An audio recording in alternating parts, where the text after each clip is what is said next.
नमस्कार। ज्योतिष संसार देखने वाले सभी भाई बंधुओं का मैं पंडित राजन शर्मा हार्दिक अभिनंदन करता हूँ। प्रिय दर्शकों, आज बात करने जा रहा हूँ भाग्य स्थान की। जन्मपत्री में 9वां जो स्थान होता है, कुंडली का जो 9वां घर होता है, उसे भाग्य स्थान कहा जाता है।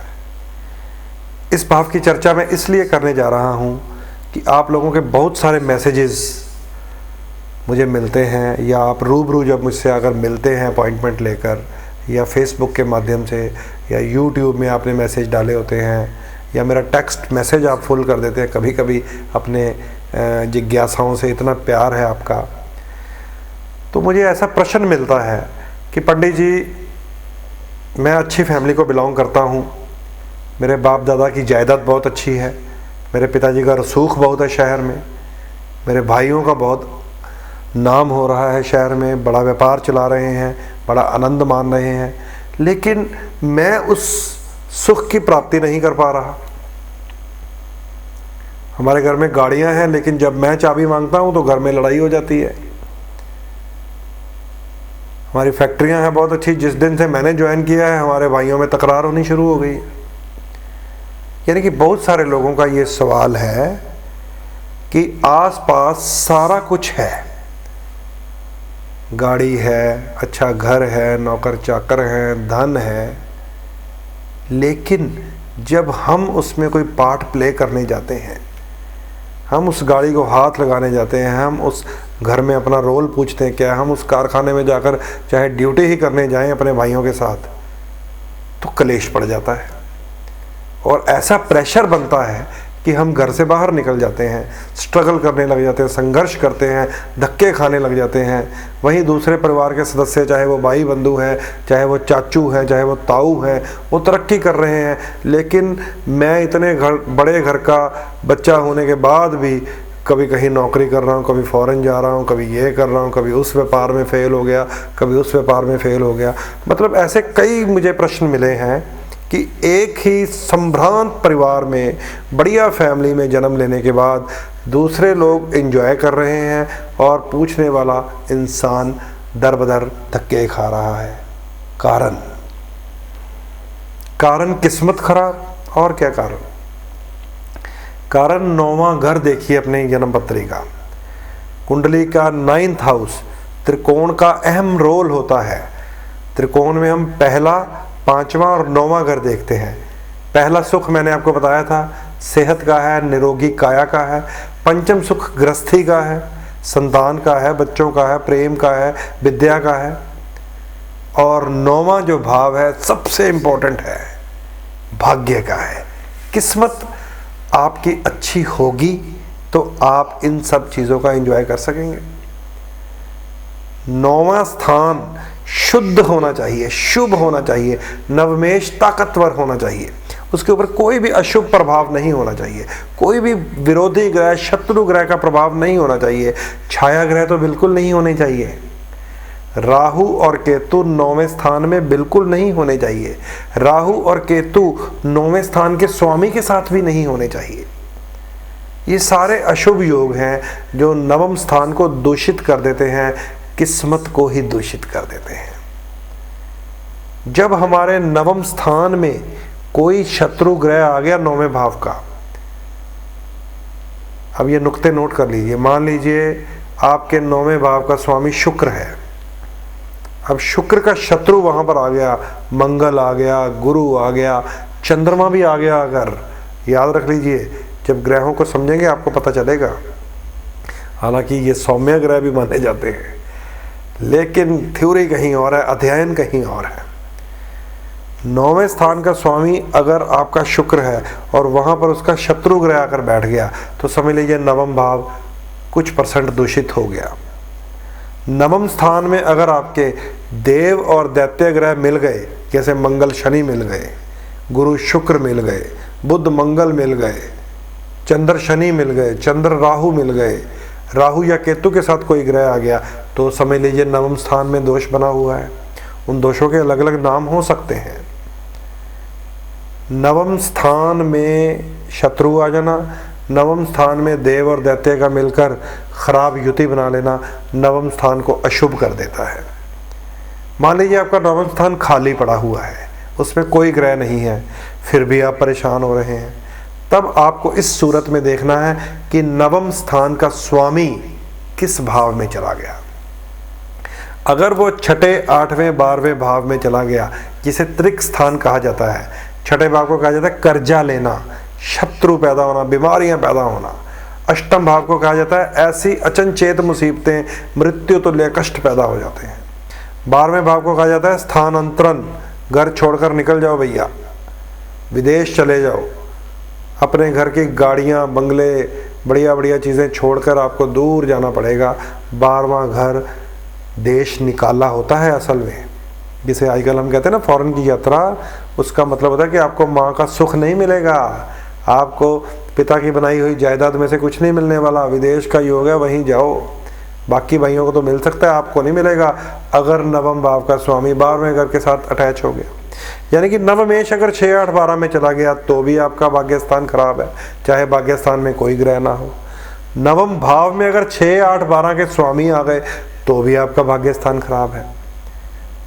हाँ, ये भी हो सकता है कि नवम स्थान का स्वामी किसी शुभ स्थान में चला जाए, यानी कि त्रिकोण का स्वामी त्रिकोण में या केंद्र में चला जाए, लेकिन वहां पर उसका शत्रु ग्रह पहले से ही हो या छाया ग्रह राहु केतु हो, तो भी भाग्य खराब होता है। तो याद रख लीजिए, ये सारे जितने भी मैंने आपको नियम बताए हैं, रूल्स बताए हैं, नवम स्थान में खराब युति होना, नवम स्थान के स्वामी का खराब त्रिक स्थानों में चले जाना, त्रिक स्थान 6, 8, 12 के स्वामियों का नवम स्थान में आ जाना, नवम स्थान के स्वामी का किसी शुभ भाव में जाकर अपने शत्रु ग्रह से जाकर मिल जाना, समझ लीजिए नवम स्थान खराब। अब नवम स्थान खराब तो किस्मत खराब, क्योंकि 9वें घर को हाउस ऑफ लक कहा गया है, किस्मत कहा गया है। इसी कारण जब भी हमारा नवम स्थान खराब होता है और बाकी ग्रह अच्छे होते हैं, तो आसपास के माहौल में गाड़ियां भी हैं, कारखाने भी हैं, पैसा भी है, रिश्ते भी हैं, पार्टी भी चल रही होती है, लेकिन आपको कोई बुलाएगा ही नहीं वहाँ पर। विवाह शादी है, गैदरिंग हो रही है, आपकी कोई हैसियत नहीं, कोई कदर नहीं है, तो समझ लीजिए किस्मत आपका साथ नहीं दे रही। एक ही कारखाने से बाकी भाई फलित हो रहे हैं, अमीर हो रहे हैं, आपकी किस्मत साथ नहीं दे रही, तो समझ लीजिए नवम स्थान आपका दूषित है, खराब है। अब उसे ठीक कैसे किया जाए? उसे ठीक करने के लिए आपको देखना पड़ेगा नवमेश कौन है। उसे बल देने के लिए उसके रतन, रंग, यंत्र, मंत्र, हर चीज का प्रयोग करना पड़ेगा अपने ऊपर। और ये देखना पड़ेगा नवमेश का शत्रु कौन है, या किस भाव में जाकर बैठ के उसका स्वामी कौन है। अगर वो भी शत्रु है तो उसके दान करने पड़ेंगे आपको, उसका अवॉइड करना पड़ेगा। ये सारी बातें आपको याद रखनी है, तब जाकर किस्मत का झंडा बुलंद होता है। जब आपको झंडा ही बुलंद करना है, तो मैंने आपको पहले भी एक बार उपाय बताया था कि ध्वजा, झंडा, केतु, इसको ऊंचा रखिए। ये हनुमान जी के पास होता है। माँ दुर्गा भी जब जाती हैं तो लंगर वीर को अपनी ध्वजा पकड़ा देती हैं। कृष्ण भगवान जब अर्जुन की रथ की डोर पकड़ते हैं तो रथ के ऊपर हनुमान जी की ध्वजा लगा देते हैं, ताकि सफलता मिलेगी। किस्मत साथ होनी चाहिए। तो ये याद रखें इस बात को जो मैं आपको बता रहा हूं। नवम स्थान दूषित ना हो, नवमेश दूषित ना हो, नवम स्थान का स्वामी कहीं खराब ना हो। इसे ठीक करने के लिए अपनी जन्म पत्री का सहारा लीजिए, अपने निकट ब्राह्मण से, एस्ट्रोलॉजर से संपर्क कीजिए। हनुमान जी को ध्वजा अवश्य चढ़ाएं, ताकि आपकी किस्मत बुलंद रहे, झंडा ऊंचा रहे तुम्हारा, हमारा, हमारे देश का। तो ये सारी चीज़ें आपको समझनी है, जाननी है। किस्मत को ठीक करने वाला ग्रह देखना है। अगर आपको महसूस हो रहा है कि आपके आसपास तो सब फल फूल रहे हैं, आप ही कमज़ोर हैं, तो किस्मत निश्चित रूप से ख़राब होगी। तो स्क्रीन पर आ रहा है मेरा नंबर, इस पर आप डायरेक्ट कॉल करें, मुझसे अपॉइंटमेंट ले सकते हैं, टेलीफोनिक अपॉइंटमेंट ले सकते हैं, मेरा सारा सिस्टम जान सकते हैं, ताकि आपको किस्मत कैसे बुलंद करनी है ये सारे नुक्ते समझाए जा सकें, उपाय बताए जा सकें। तो दर्शकों, ये था आज का टॉपिक। किस्मत अगर ख़राब हो तो घर में आनंद मानने वाली स्थिति बाकी सबको तो मिलेगी, हमें नहीं मिलेगी। उसे ठीक कीजिए ताकि हम भी आनंद माने भैया। तो ये जानकारी आप मुझसे ले सकते हैं मेरे नंबर पे कॉल करके। कल आपसे फिर मिलूँगा कोई नया टॉपिक लेकर, तो आपको जन्म पत्री पढ़ने की कला आ सके। इजाज़त दीजिए। तो ज्योतिष के हम जब भी उपाय करवाने निकलते हैं या अपनी जन्म पत्री पढ़वाने निकलते हैं तो सबसे पहले छाया ग्रह को देखा जाता है कि कहीं ये ग्रह किसी भी प्रकार से हमारे किसी शुभ भाव को प्रभावित तो नहीं कर रहे, किसी शुभ ग्रह को प्रभावित तो नहीं कर रहे। यह सभी ग्रहों को अपनी लपेट में लेकर महापाप कर्तृदोष, जिसे नागपाश योग कहा गया है, सर्प दोष तक का नाम दिया गया है, ऐसा योग बनाकर तो नहीं बैठे। तो जो मैंने पर्सनली रिसर्च किया है, शोध किया है, अध्ययन किया है, ग्रहों की तिथियों को भी समझा है मैंने, तो मैं सबसे ज़्यादा प्रयोग अमावस के ऊपर ही करता हूँ। इस बात को आप नोट कर लीजिए। अगर आपकी जन्म पत्री में राहु, केतु, शनि, साढ़े साती, ढैया, काल सर्प दोष, पितृदोष या किसी भी प्रकार के साथ शुभ ग्रह के साथ कोई अशुभ योग बना रहे हैं, जैसे गुरु के साथ राहु या केतु आ गए, चंडाल गुरु बन जाता है। शुक्र के साथ राहु या केतु आ गए, लक्ष्मी को श्राप लगा होता है। मंगल के साथ राहु या केतु आ गए, भ्रातृ दोष बना होता है, भाइयों के साथ झगड़ा होता है। बुध के साथ राहु केतु आ गए, जड़ दोष बना होता है, बहन, बुआ, मौसी, व्यापार से परेशानी आती है। चंद्रमा के साथ राहु या केतु आ गए, ग्रहण दोष बना होता है, मेंटल ट्रबल्स होती हैं। सूर्य के साथ राहु या केतु आ गए, आत्मा दूषित और मलिन होती है, जेल यात्रा तक का योग पैदा कर देते हैं। तो ये जान लीजिए, 7 पिंड ग्रहों के साथ राहु या केतु की युति बन जाए, या राहु या केतु में सभी ग्रह लपेटे में आ जाएं, काल सर्प दोष बन जाए, उनका उपाय मैं हर महीने अमावस्या के रोज़ करता हूँ। आप अपनी अपनी जन्म पत्री के शुभ ग्रह देख लीजिए, राहु केतु की दृष्टि में तो नहीं है, काल सर्प देख लीजिए, या ऐसे ग्रह की युति देख लीजिए जो छाया ग्रह के साथ मिले हुए हैं, या शनि की साढ़े साती या ढैया चल रही है आपके ऊपर। तो हर महीने अमावस्या से पहले पहले आप अपनी जन्म पत्री मुझे दिखाकर अपने लिए उपाय की रजिस्ट्रेशन भी करवा सकते हैं, ताकि आपको राहु केतु से कैसे बचना है ये एक बार सिखा दिया जाए। और उसके बाद अपनी त्रिकोण को मजबूत करने के लिए कौन से त्रिकोण पतियों का इस्तेमाल करना है त्रिशक्ति के रूप में, ये बता दिया जाए। अगर आप इस सिस्टम को समझ लें, हर महीने अमावस का प्रयोग मैं करता हूँ ग्रह शुद्धि के लिए, सर्प शांति के लिए, राहु केतु शांति के लिए। इस बात को अगर आप जान लें तो आप मुझसे हर महीने अमावस से पहले संपर्क करके अपने ग्रहों के विषय में जानकारी ले सकते हैं, उपाय के लिए रजिस्ट्रेशन करवा सकते हैं, त्रिशक्ति किस प्रकार स्थापित करनी है ये जान सकते हैं।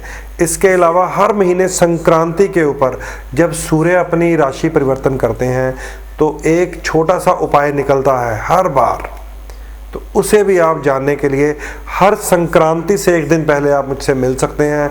मुझसे फ़ोन पर अपना लगन बताकर, अपनी दशा अंतरदशा बताकर, सूर्य किस भाव में जाकर क्या प्रभाव देगा, शुभ देगा तो उसे और शुभ करने का प्रभाव, अशुभ देगा तो उसकी अशुभता को दूर करने का क्या उपाय है, ये जान लेना चाहिए। हर संक्रांत पर, हर अमावस पर काल सर्प की पूजा होती है, हर संक्रांति पर सूर्य का एक छोटा सा उपाय निकाला जाता है। इस स्थिति को अगर आप जान लें और अपने आप को मेंटेन करते रहें according to astrology, according to dasha antardasha, according to transit of planet, गोचर के हिसाब से, तो मैं ये समझता हूँ कि हम लगभग 50 से 75% अपने जीवन को किस प्रकार सफलता से जीना है ये जान जाते हैं।